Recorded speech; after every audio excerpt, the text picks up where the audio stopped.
এই তাপস, ওই টেবিলটা থেকে একটু তাকা। ওই মূর্তির পেছনের দেয়ালটা দেখ, ছায়াটা কেমন যেন অদ্ভুত হবে, তাই না? কেমন যেন মনে হচ্ছে একটা হাতের মতো কিছু নড়ছে, তাই না রে? ওটা ওটা ছায়া না রে বিধান, তুই এখনো চিনতে পারিস না ওকে? কি বুঝতে পারলেন না তো? ভাবছেন হচ্ছেটা কি এটা? ঘটনাটা শুরু হয়েছিল এই ঠিক ৮ ঘন্টা আগে। শ্রাবণের সেই নিশ্চিত্র অন্ধকারের বুক চিরে যখন পিচ ঢালা রাস্তার ওপরও বৃষ্টিটা ঠিক কোনো কান্নার মতো আছড়ে পড়ছিল। এই ঘটনার কেন্দ্রে থাকা মানুষটি হলেন অভিজিৎ দাস।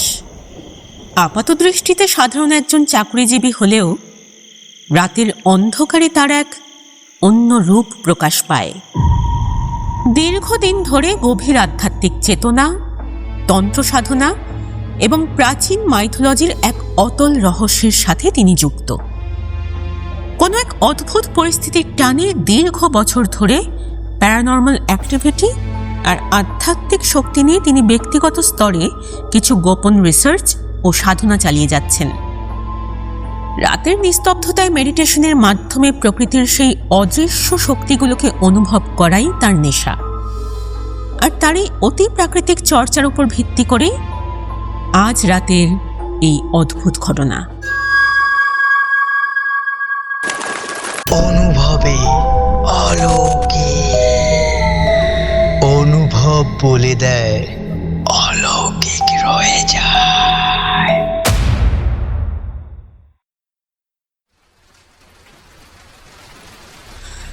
মানুষ যখন চরম ক্লান্ত আর ভীত থাকে, তার মস্তিষ্ক অনেক সময় বিভ্রান্তি তৈরি করে। পেচ কালো অন্ধকারে জমা জলের ওপর দিয়ে যখন তাপস আর বিধান হেঁটে আসছিল, তখন থেকেই শুরু হয়েছিল সেই বিভ্রান্তি। কোনো অবয়ব নেই, কোনো ফিসফিসানি নেই, শুধু প্রতিবার দুই বন্ধু পা ফেলার ঠিক 1 সেকেন্ড পরে তাদের ঠিক পেছনে জলের ওপর আরও একটা মৃদু আলোড়ন হচ্ছিল, যেন কেউ তাদের পায়ের নিখুঁত ছন্দটা মেপে মেপে পা ফেলছে। বাতাসে হঠাৎ মিশে যাওয়া একটা হিম শীতল গন্ধ কি শুধুই বৃষ্টির, নাকি মনের কোনো ভুল? দুই বন্ধু বুঝতেই পারল না তারা অন্ধকার গলিটার দিকে এগোচ্ছে, নাকি অন্ধকার নিজেই তাদের টেনে নিয়ে যাচ্ছে। এই বিধান, এই এই একটু ভালো করে চারপাশটা দেখ তো ভাই, চারিদিক কেমন ছমছম করছে। এই আমার মন বলছে এই গলিটা আর ওই ভাঙা পাঁচিলটা আমার খুব চেনা লাগছে। এই শোন, এই ডেফিনেটলি সামনে অমির বাড়ি। আর একটু জোরে পা চালা, অমির বাড়ি তাড়াতাড়ি ঢুকতে হবে, যা বৃষ্টি পড়ছে। অন্যদিকে সেই পুরনো একতলা বাড়ির ভেতর তখন এক অদ্ভুত নিস্তব্ধতা। টেবিল ল্যাম্পের টিমটিমে আলোয় বছর 51 অভিজিৎ দাস অত্যন্ত মন দিয়ে বসার ঘরে বসে তিব্বতের এক প্রাচীন পাণ্ডুলিপি পড়ছিলেন। ঘরের ভেতরটা পুরনো বইয়ের গন্ধে মমা করছে। ঠিক তখনই কারেন্টটা চলে গেল। ইনভার্টারও খারাপ, তাই এমার্জেন্সি লাইটটাই তখন একমাত্র ভরসা ছিল। আবার ঠিক সেই সময়ে কে আবার আসবে এই সময়, এই খামখেয়ালি দুর্যোগের মধ্যে? দূর, উফ, অসময়ে এই উপদ্রব একদম সহ্য হয় না, মেজাজটাই বিগড়ে গেল। বিরক্ত মুখে অভিজিৎদা দরজার ভারী চিটকিনিটা খুলে দরজাটা টেনে ধরল। বাইরের হু হু ঠান্ডা হাওয়া আর বৃষ্টির ছাঁট এসে সোজা লাগলো অভিজিৎদার মুখে। ঠিক সেই সময় অভিজিৎদার ভুরু দুটো কুঁচকে গেল।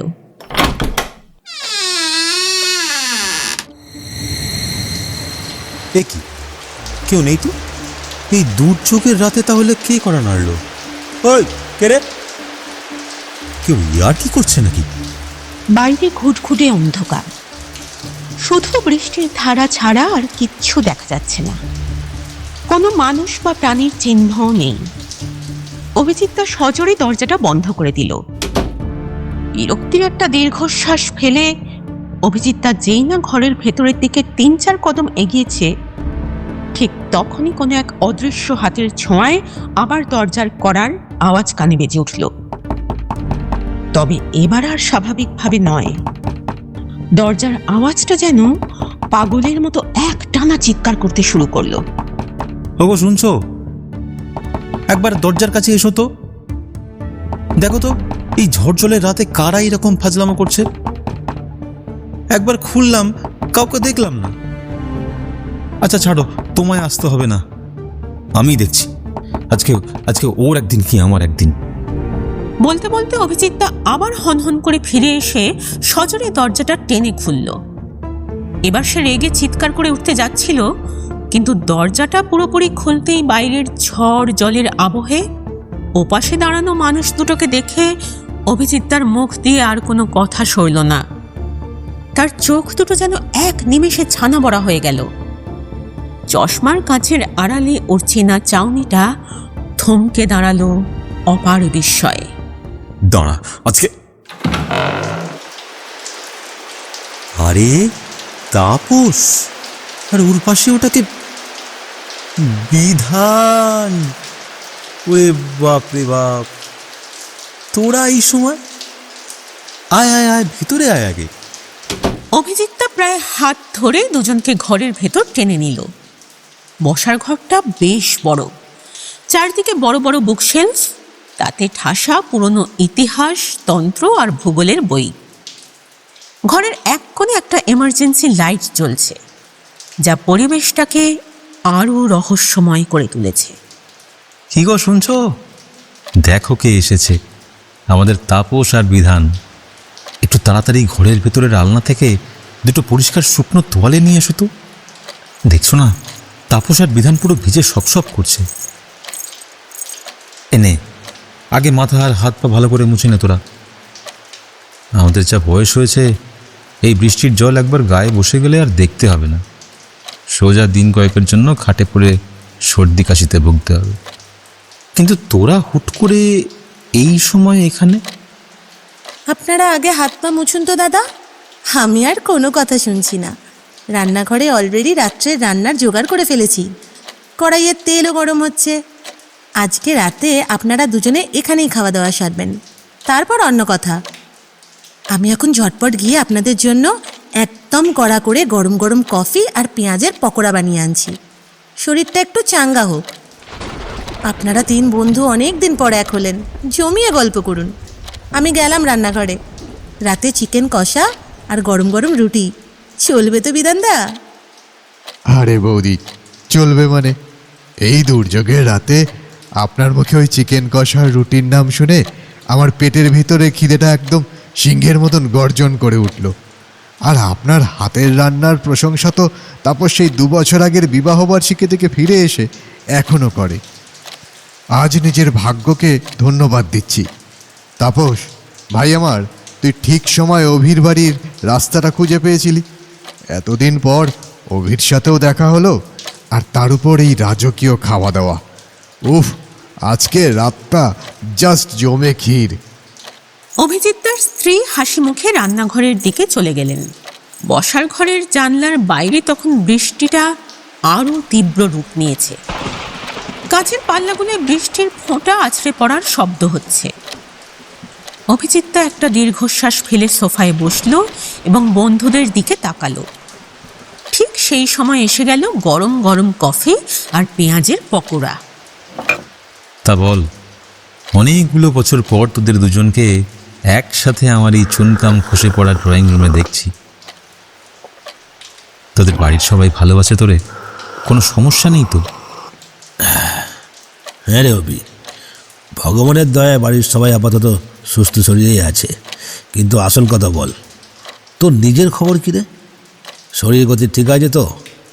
আমাদের তো আর এই কম বয়স হলো না রে, 1/2 সেঞ্চুরি পার করে ফেলেছি সবাই। চুল পেকেছে, দাঁত নড়েছে, তাও দেখ এই বিধানের পেছনে লাগার স্বভাবটা কিন্তু আমাদের আজও সেই কলেজ হোস্টেলের লাইফের মতো রয়ে গেছে। এই বদলাইনি একটুকু, কি তাই না? তোদের এই খুনসুটি না দেখলে মনেই হয় না যে আমাদের বয়সটা এভাবে পেরিয়ে গেছে। আমিও ভালো আছি রে। দাঁড়া, তোদের বৌদিকে একবার ডাকি। ও তো বিধানকে আজ প্রথম দেখলো। শুধু আমার মুখেই আমাদের তিনজনের স্কুল কলেজের যত সব কীর্তিকলাপ আর পাগলামির গল্প শুনেছে। দাঁড়া, ওগো শুনছো? একটু এদিকে এসো তো। হ্যাঁ বলো, কি হয়েছে? তুমি তো শুধু আমাদের অ্যানিভার্সারির দিন তাপসকে দেখেছিলে। এই যে সোফায় বসে আছে, একে চিনে দেখো। এ হলো আমাদের সেই বিখ্যাত বিধান, যে কলেজের দিনগুলোয় শীতকাল তো দূরের কথা, গরমকালেও টানা 4 দিন স্নান না করে কাটাতে পারত। এই এই অভি, মুখ সামলে কথা বলবি বলে দিচ্ছি। বৌদি সামনে দাঁড়িয়ে আছেন আর তুই আমার নামে এইসব অলিকুৎসা লটাচ্ছিস। দেখুন বৌদি, এরা কিন্তু আমার নামে বানিয়ে বানিয়ে বদনাম করছে। আপনি যদি এদের শাসন না করেন, আমি কিন্তু এই বৃষ্টিতেই ঘর থেকে বেরিয়ে চলে যাব। কি গো তুমি সব সময় বিধানদাকে নিয়ে এমন করো কেন বলো তো? কত বছর পর ভদ্রলোক আমাদের বাড়িতে এলেন, আর তুমি ওনার সেই পুরনো স্বভাব নিয়ে টানাটানি করছো। বিধানদা, আপনি একদম ওর কথায় কান দেবেন না তো। ও মানুষটা ওরকমই খ্যাপাটে। আরে তুমি বুঝবে না গো, এসব হলো আমাদের যক্ষের ধন, ছোটবেলার সেই ধুলোবালি মাখা স্মৃতি। তুমি বরং এক কাজ করো, চিকেনটা চাপানোর আগে আমাদের জন্য একটু চপ আর মুড়ি মেখে নিয়ে এসো তো, ঝাল ঝাল করে। তোমার এই নতুন চেনা বিধানদা কিন্তু চপ মুড়ি পেলে আর কিছু চায় না। কিরে বিধান, এক বাটি চপ মুড়ি বানিয়ে দিতে বলবো নাকি তোর বৌদিকে? না না, দোহাই বৌদি, আপনাকে আর এক্সট্রা খাটতে হবে না। এই যে কফি আর গরম পাকোড়া খাচ্ছি, এর উপর আবার চপ মুড়ি খেলে পেটে আর জায়গা থাকবে না। রাতে আবার রুটি আর মাংসের সেই মহোৎসব আছে। বয়স হয়েছে বৌদি, হজম শক্তি এখন আর সেই 25 বছরের যুবকের মতো নেই। লিভারটা একটুতেই বিগড়ে যায়। কিরে অভি, তোর মনে আছে আমাদের সেই মেদিনীপুরের গ্রামের বাড়ির কথা? সেই যখন মেঠো পথ ধরে সন্ধ্যাবেলা লণ্ঠন জ্বালিয়ে আমরা 3 বন্ধু মিলে গ্রামের বাড়িতে যেতাম। কি অদ্ভুত সুন্দর ছিল সেই দিনগুলো না রে? হ্যাঁ রে বিধান, মনে পড়ে, খুব মনে পড়ে। জীবনটা কত দ্রুত বদলে গেল বল। হ্যাঁ রে বিধান, একটা কথা জিজ্ঞেস করব, কিছু মনে করিস না? তুই শেষমেশ বিয়ে থা করলি না রে? সেই যে কলেজের দিনগুলোয় তুই একটা মেয়ের চক্করে পড়ে দিন রাত বাস ট্রেন পাল্টে কলেজ বাঙ্ক করে দেখা করতে যেতিস। কি যেন নাম ছিল মেয়েটার, আর বাড়িটা যেন কোথায় ছিল, কল্যাণী না চাকদা? হ্যাঁ, দূর ভাই, আর বিয়ে কপালে থাকলে তো হবে। সেই মেয়েটা যাকে আমি নিজের জীবনের চেয়েও বেশি বিশ্বাস করেছিলাম, সে আমার সরকারি চাকরি পাওয়ার অপেক্ষা না করেই অন্য একটা বড় লোকের ছেলের সাথে পালিয়ে বিয়ে করে নিল। সেই যে মনটা ভেঙে চুরমার হয়ে গেল রে, তারপর আর নিজেকে গোছাতে পারলাম না। এখন আর এই 50 বছর বয়সে এসে বিয়ের পিড়িতে বসার কোনো মানে হয় না। ইচ্ছের আলোটা অনেক বছর আগেই নিভে গেছে ভাই। বুঝলাম। তা এখন কি করছিস? সেই ড্রাইভিংটাই করছিস এখনো? তোর তো গাড়ির স্টিয়ারিং ধরার একটা আলাদা নেশা ছিল, মনে আছে? তুই আগে দিনে 4 বার করে কৃষ্ণনগর থেকে কলকাতা ট্রিপ মেরে চলে আসতিস একা হাতে। এখনও কি সেই আগের মতোই দিন রাত গাড়ি ছোটাস? অভি, তুই কিন্তু ওইবার বড্ড বেশি আর কি মারছিস। আমি কি এখানে তোর ইন্টারভিউ দিতে এসছি? বৌদি রান্নাঘর থেকে সব শুনছেন। উনি আমার ব্যাপারে কি ভাববেন বলতো? ভাববেন লোকটা একটা আস্ত বাউন্ডুলে আর চালচুলোহীন। আমি কিন্তু সব শুনছি বিধানদা। ওগো, তুমি আবার ওনাকে নিয়ে ঠাট্টা করছো? দেখছো না বিধানদা মনে মনে কতটা চটে যাচ্ছেন? এবার কিন্তু আমি সত্যি রেগে যাব। আরে বাবা, তুমি রাগ করো না। আমরা 3 বন্ধু যখন এক জায়গায় বসি না, তখন আমাদের ভেতরের সেই 19 বছরের ছেলেগুলো জেগে ওঠে। এই আমাদের নিজেদের মধ্যেকার খুনসুটি। তোমাকে পরে শান্তিতে সব বুঝিয়ে বলবো। তুমি এখন মন দিয়ে ওই চিকেন কষাটা কষাও। এটার গন্ধটা কিন্তু অলরেডি ড্রয়িং রুমে চলে এসেছে। আরে অভি, এতক্ষণ তো খেয়াল করিনি। তোর ওই টেবিলে এত সুন্দর একটা আদি যোগীনাথের মূর্তি। মূর্তিটা তো খুব সুন্দর রে ভাই। তাপস অনেকক্ষণ চুপ করে ওদের দুজনের ইয়ার্কি ফাজলামো শুনছিল। তারপর হঠাৎ একটু গম্ভীর গলায় বলে উঠল, অভি, এই ওটা কিসের বই রে? Where do we come from? কি বই ওটা? না, এটা পড়ছিলাম যে Ernst Muldashev is a renowned Russian doctor and researcher. তিনি সর্বোচ্চ শৃঙ্গের চূড়ায় পৌঁছানোর অন্তিম পর্যায়ের খুব কাছাকাছি পর্যন্ত গিয়েছিলেন। আমি একটু মেডিটেশনের মাধ্যমে অন্য দিক থেকেও ভাবছি, আবার রিসার্চে সায়েন্টিফিক ওয়েতেও একটু ভাবছি, তাই একটু পড়াশোনা করছিলাম আর কি। এই তাপস, ওই টেবিলটা থেকে একটু তাকা। ওই মূর্তির পেছনের দেয়ালটা দেখ, ছায়াটা কেমন যেন অদ্ভুত হবে, তাই না? কেমন যেন মনে হচ্ছে একটা হাতের মতো কিছু নড়ছে, তাই না রে? ওটা ওটা ছায়া না রে বিধান, তুই এখনো চিনতে পারিস না ওকে? আরে ওরে ওরে, তোরা ভয় পাস না। ওইদিকে দেখ, মোমবাতিটা জ্বালানো আছে না, ওটারই শিখার ছায়া এই দেয়ালে পড়েছে। সত্যি তোদের যে কি বলবো, একটা অবাক করার মতো ব্যাপার হলো, এসব জিনিস তো আমি ছাড়া কেউ বুঝতে পারে না, তাহলে ওরা বুঝলো কি করে?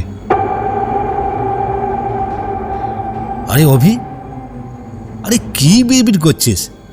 এই ওইসব বাদ দে। আচ্ছা অভি, এই তুই কি এখনো দেবাদিদেব মহাদেবের স্থান কৈলাস পর্বত নিয়ে ঘাটাঘাটি করিস? আরে সেই কলেজের সময়ের মতো এখনই কি কৈলাস পর্বতে মহাদেব আছেন কিনা তাই নিয়ে কি রিসার্চ করিস? হ্যাঁ রে তাপস, ওটা আমি বন্ধ করিনি, আর বোধহয় এই জীবনের শেষ দিন অবধি বন্ধ করতে পারবো না।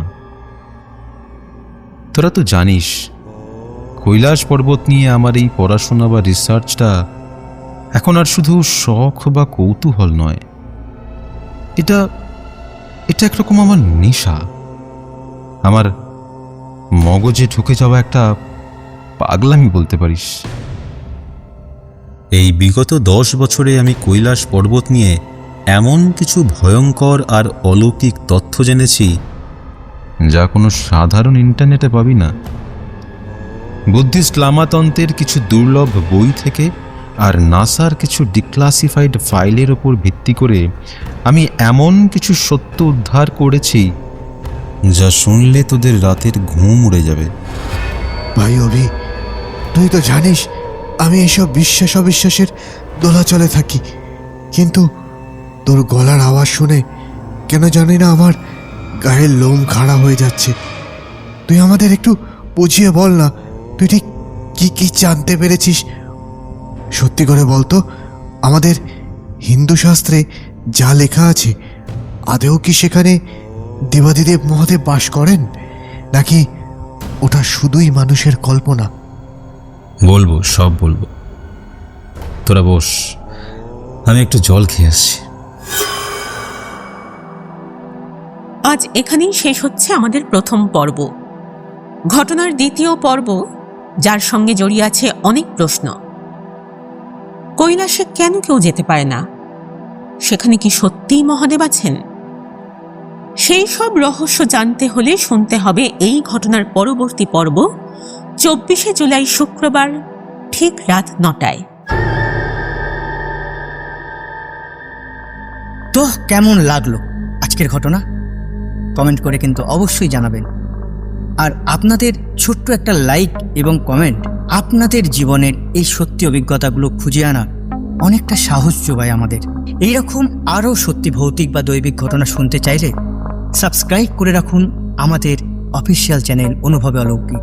পাশে থাকা বেল আইকনটি প্রেস করুন যাতে আমাদের পরবর্তী ভিডিও সবার আগে আপনার কাছে পৌঁছায়। আর হ্যাঁ, বন্ধুদের মাঝে শেয়ার করতে ভুলবেন না। আপনার জীবনে ঘটা বা আপনার পরিচিত কারোর জীবনে ঘটা যদি কোনো সত্যি ভৌতিক বা দৈবিক ঘটনা থাকে, তাহলে নিচে দেওয়া আমাদের অফিসিয়াল মেল অথবা হোয়াটসঅ্যাপ নাম্বারে আপনার ঘটনা পাঠিয়ে দিন। আপনার সেই সত্যি ঘটনাটি আমরা আমাদের নিজেদের কণ্ঠে পৌঁছে দেবো হাজার হাজার মানুষের কাছে আমাদের কোনো একটা পর্বে। আজ এখানেই শেষ। ভালো থাকবেন, সুস্থ থাকবেন। শুভরাত্রি। নমস্কার।